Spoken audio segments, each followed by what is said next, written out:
Help Action Needed, a D&D podcast.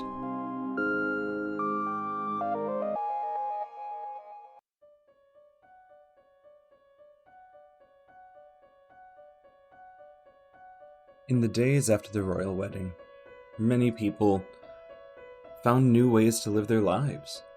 The church was found to have been the main proprietor around the attack of the cathedral, seeming to have all been staged by one James Whitmore and the nobles of the country who were on his side. The story of Phrygiana was lost to time, except for those who knew her. The princes spent a long time looking for her, hoping to find a way to bring her back, but once you're gone, sometimes you're gone. Seth and Elto finally achieved their dreams of making it to the Boreal Lands.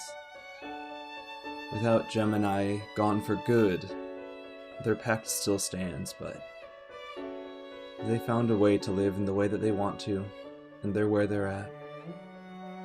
An adventure for them some other day, but for now they're content, they're happy, and they know that there are people in the world who care about them more than just each other. Dion and Julian are crowned the kings of the country to be. Not yet kings, but will be one day, on the unfortunate day that King Wyndham loses his life. But for now, they're back in Solana, the southern capital, living the lives that they hoped to live, and being the bastion of sense and comfort that the people have always needed, but especially now in this time when no one really knows what's going on. Nobody really knows where anything is. Dolly sails the seas, hoping for one day to see her mate again, but and Amy still lives in Solana in her house, watching over the world, waiting for the end of time, where one day everyone who's part of her family will join her. But that time hasn't come yet. Let's check in with what our main heroes have been up to in the time since the royal wedding. Enya and Barrows. I've been thinking about you both a lot lately. I hope you're having the best time in your new treehouse. I can't wait until I can come back and hang out with you guys again. Things here have been interesting. Prince Dion and Julian are getting married soon and everyone's excited, but there's been a lot of weird stuff going on underneath that. Something strange is going on with the church that doesn't quite feel right. We've been trying to help sort it out to make sure nothing gets in the way of the wedding. Hopefully everything will be fine once we come up with a plan. And speaking of mischief, you are not going to believe what Archimedes got up to while we were gone. Somehow he convinced the whole village he was legitimate royalty. People brought him offerings, and I don't mean small offerings. He has a mountain of expensive offerings in his hotel room. The pile of gifts is way taller than I am, although that's not saying much. None of us know what to do with it. He told us he was just following our footsteps, so I guess I can't be too mad. I still think we should never leave him unsupervised again. Anyway, I'll be home soon. I miss you both so much. Maybe if things go well here, we can take a little trip, just the three of us. Or even better, maybe you'll get to meet Dolly. I think you'd like her. Her ship is amazing, and maybe if we ask nicely, she'll take us sailing for a while. I bet you would love it. Take care of each other. I'll be back before you know it. Love, Frog. So following the events of the wedding, Cass looks to Nori, the scorch mark that was Frog, and the brothers, and just sort of gives the brothers just a general goodbye, knowing that they're going to do their own thing and likely will cross paths again. Looking to Nori, just sort of seeing the upbeat nature and everything, sort of knowing she'll be fine on her own, at least for a little bit, and then more curtly makes his goodbyes with the princes, feeling a little disjointed about how everything ended up, sort of feeling a little bit abandoned in that last moment, but understanding at the same time type situation. Following that, just talking with Nori really quick that I'm going to go pick up Frog's younger siblings and take them back to Ansel so they have a permanent home. Again, the community there I'm going to help develop. And once I pick them up and get them there, I explain as gently as possible, as Cass would, what exactly happened with Frog. And again, let them do their grieving, but introduce them to the children of the town and sort of help them assimilate into a more normal life there, not jumping around quite as much, but like a stable home, sort of modify the house as needed. And once I make my way back into town, just a few things. I would touch base with Barut as well as the noble from Ansel in general, knowing from my interactions with her that she seems to be trustworthy and have the best intentions for the town, and would sort of lend my services to her over the next months to year, just sort of helping develop Ansel into more of a port town, develop it up, as well as touching base with the sisters, making sure that their store is, again, registered with the state as I handled earlier in our journeys, just making sure they're set up. And then probably would be looking more into just my patrons, knowing that Gemini's influence is now sort of dispersed from the area, would commune with the main one I've been talking to, but also spend time assimilating with the other one as well, knowing that balance between the two is going to be the best option in the long run. And again, aside from that, would just be focusing on developing Ansel, protecting those who he considers his family at this point, and always looking down the path from his house, waiting for his deep breath favorite little Faye to come visit him from time to time, knowing that the coffee is always on standby.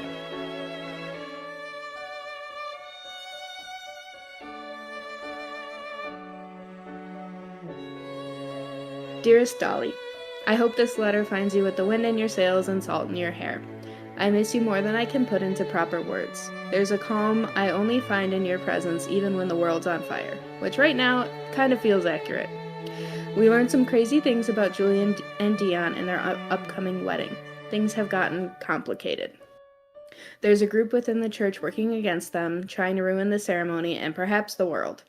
We're doing everything we can to stop them before they succeed. It's a delicate situation, but we'll figure it out. I'm looking forward to getting this all taken care of and coming to see you. I'll probably head back to Narada first to see Enya and Barros and make sure they're all set. Maybe next time I visit them, you can come with me and meet them. They've heard a lot about you, and I'm sure they would love to hear about your adventures firsthand. I hope to be back on your ship soon, telling you all about this crazy wedding adventure with a drink in hand and your arm around me. Save me a place by your side. I'll be there soon. With all my love, Frog.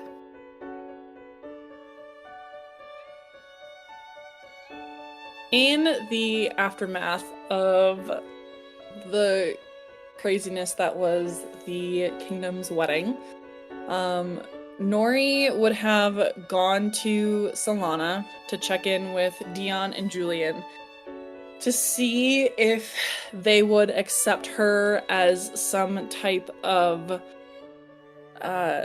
not protector of the realm, because that's like a really big title, though Nori probably would have said something along the lines, but then like lowered it a little bit. But to ask something along the lines if she could join the guard in some rank while also trying to help curate a more healthy relationship with the church for the kingdom, since it seemed like we were getting really close to the brink of something kind of cataclysmic within the kingdom kind of happening, and seeing what Dion and Julian would say. Based on the experiences Nori has had on this journey with both Frog, R.I.P., and Cass and Frog King, R.I.P. and the brothers, I think Nori would have made the conclusion that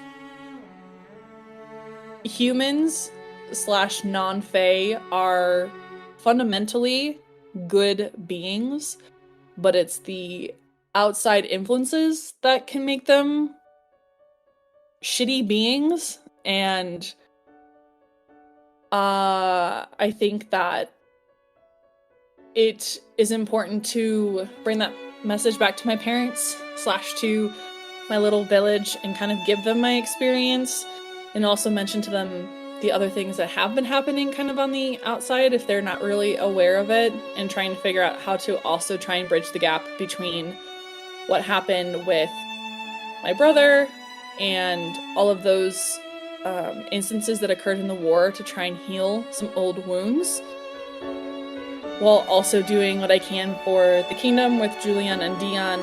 And I think after a while, Nori would obviously know this, of course, but multi-class, I think, into Paladin, because Nori is somehow a tank out of everyone in our party, and so I think that having some more oomph behind her literal combat attacks as compared to just spells would be kind of cool.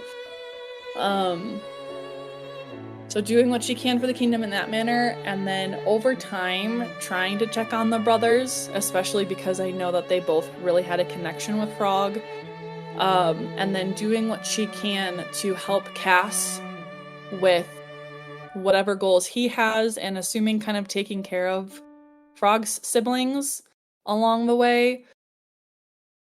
And being Nori, her Nori self, probably just having some good old chaos along the way.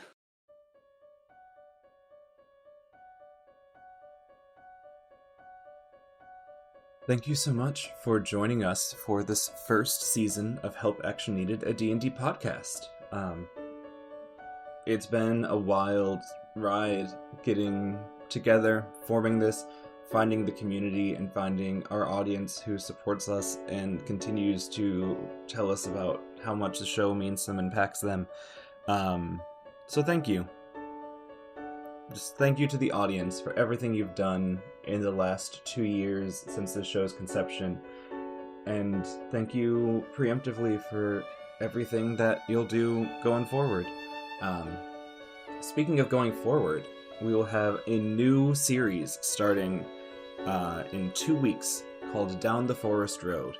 It is an Agatha All Along inspired miniseries set in a world that's just a road, using a system I made that's a combination of D&D, Blades in the Dark, and kids on bikes.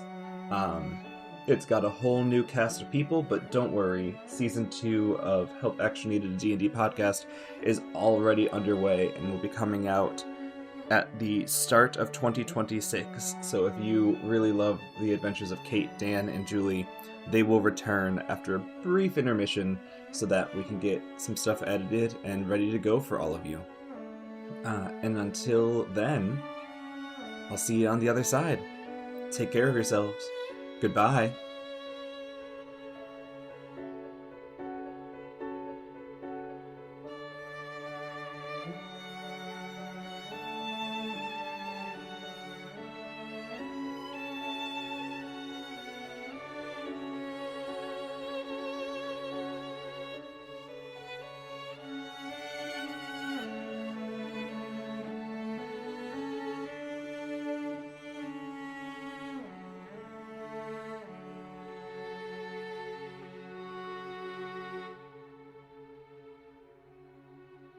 R.I.P.